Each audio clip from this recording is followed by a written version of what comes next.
Hi and welcome to my second tutorial video. I thought I'd give you a quick tour of my tiny motorhome studio where I work while travelling. It's small and I have to be organised, but this works really well for Pastel. And of course my studio helper Brocky is never far away. The painting I'm working on is a brown hare in a field of bluebells. I'm up to the point where I'll be working on his face, so I'm going to use this to demo how I build up fur in Pastel.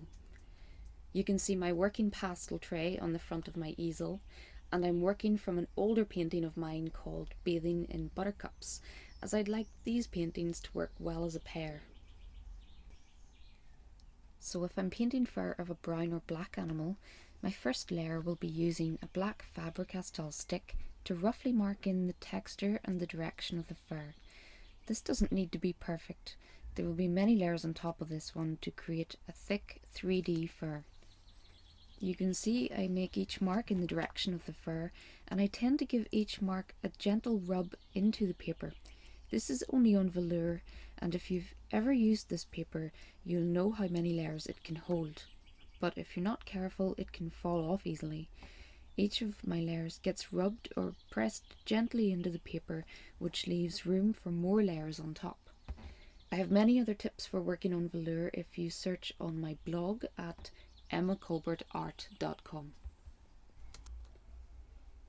I'm trying to make mostly real-time videos, but sometimes I need to compromise. This face took me about 2 hours to build up, and I've managed to squeeze a pretty detailed tutorial into 14 minutes. Every so often in the video I will speed up when the task is repetitive. But you can slow these parts down a little by clicking on the cog symbol at the bottom right of the YouTube video and changing the speed setting. But if you're painting along, then just pause the video at the end of the speedy section until you've caught up.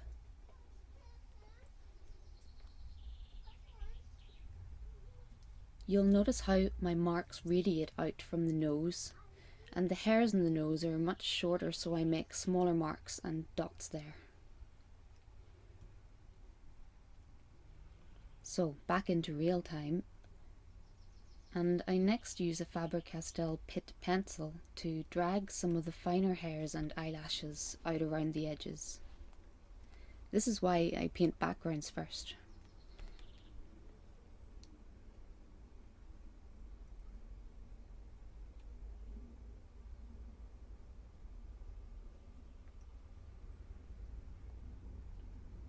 Speeding up now, I continue to flick little hairs out and mark that blacken around his eyes.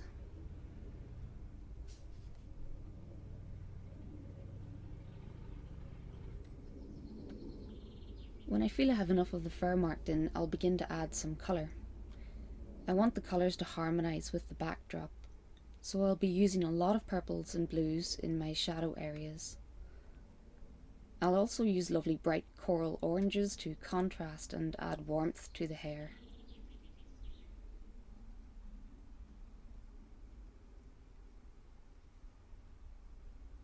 At this stage I'm just dotting some extra dark tones throughout the fur using, it's called Unison Dark 14, which is a lovely dark purple. And again, you always see me give my marks a gentle rub into the paper.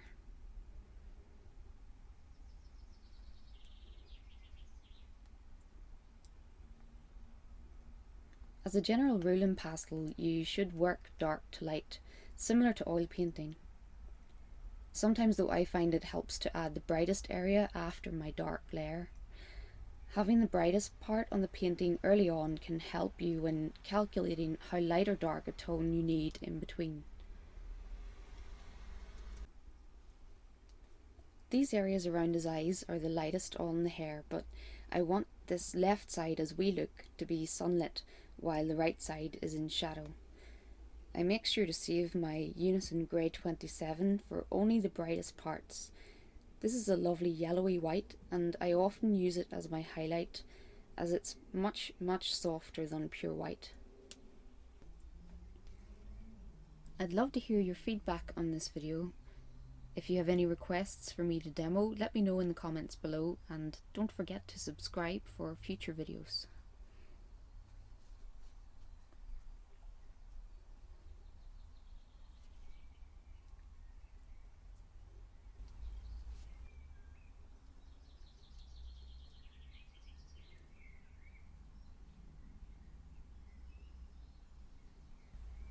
So already he starts to take some form, and now I begin to add some of my mid-tone colours. I'm using a lot of unison half sticks, picking out all my most vibrant oranges and nice dusky blues. I try to aim my marks in between my black marks, using a reasonable amount of force to press the pastel onto the paper. I think the key to painting fur is to not fuss too much and try to make your marks quickly and loosely. The fur on a hare especially is so haphazard, you don't want it to look too uniform.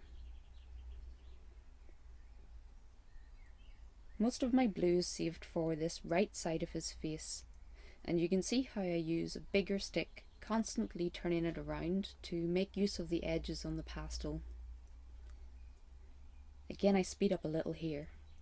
The marks I'm making are the same, it's the choice of colours here that is really important. Where I used grey 27 as my highlight on the sunlit side, I use an A31 as my highlights on the shadow side. This is a very pale lilac, part of Unison's light range. It's really important to have a good range of light tones like this. If you're struggling to choose pastel colours, I've created a set specifically for painting animals for Unison.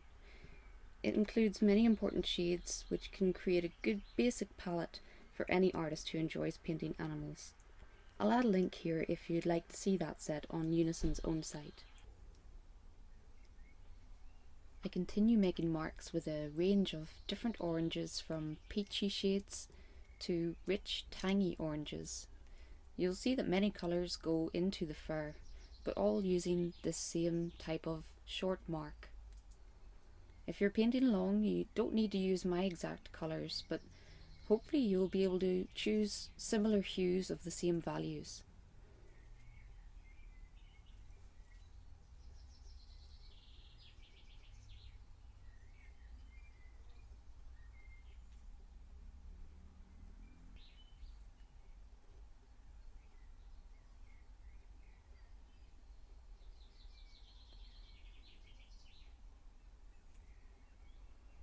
And back into real time now.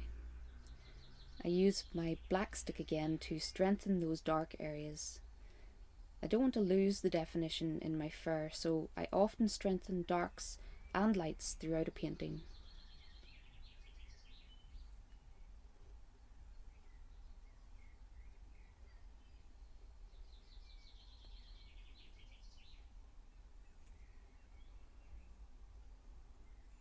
So this top part of the face is starting to take shape, and I add more light tones, mainly on the left side as we look.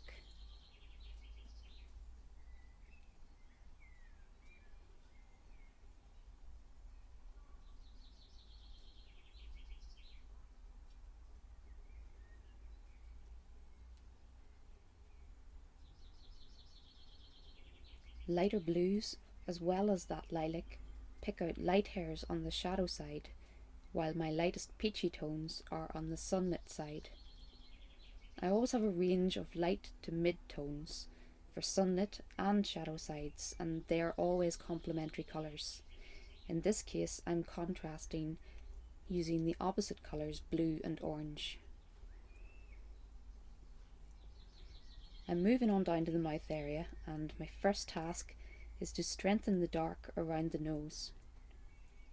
Don't be afraid to go too dark with this layer of a painting. You have to trust that your lights will go on top and bring it to life, and if you're using a proper pastel paper, they will go on fine.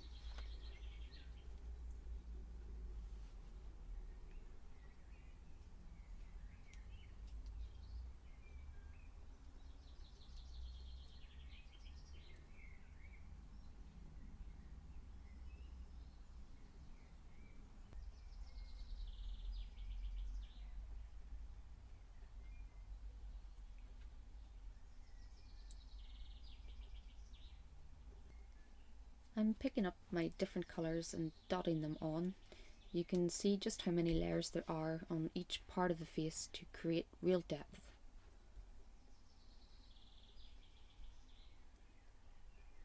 I may also use the pastel pencil to come in at this stage and tweak some areas and also create more of those fine hairs which stick out all around him.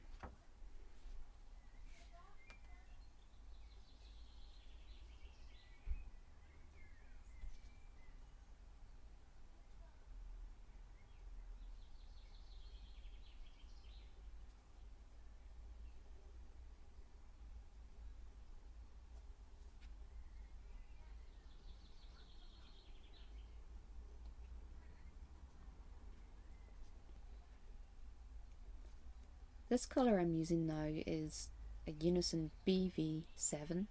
It's a great shadow highlight as it's a really icy cold colour.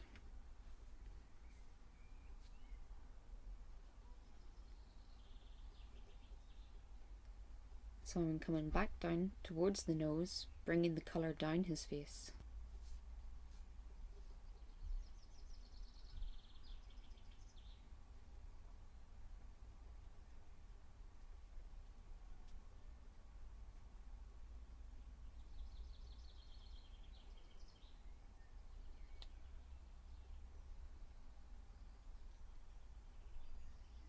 Down around the mouth area now, and again on the mouth the bright side highlights are my grey 27 and my light lilac is on the shadow side.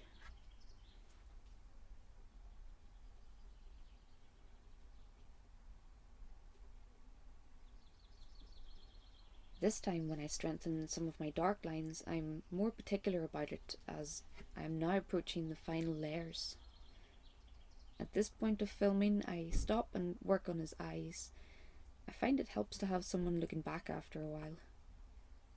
I'll hopefully get around to making a tutorial on Hare's eyes someday, but not in this video.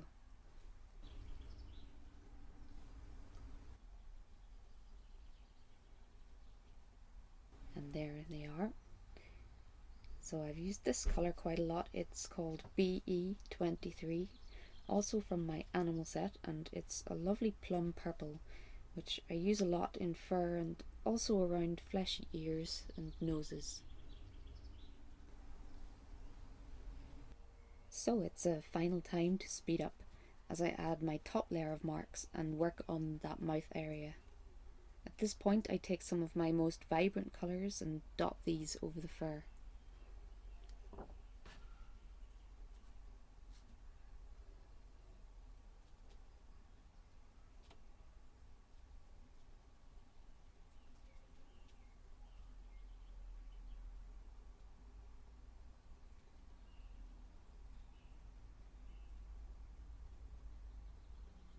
This very pale green is my last bit of highlighting, and although you can't see the top of the painting yet, it is very prominent there. By using it as another highlight down the face, it gives the effect of that light reflecting off him.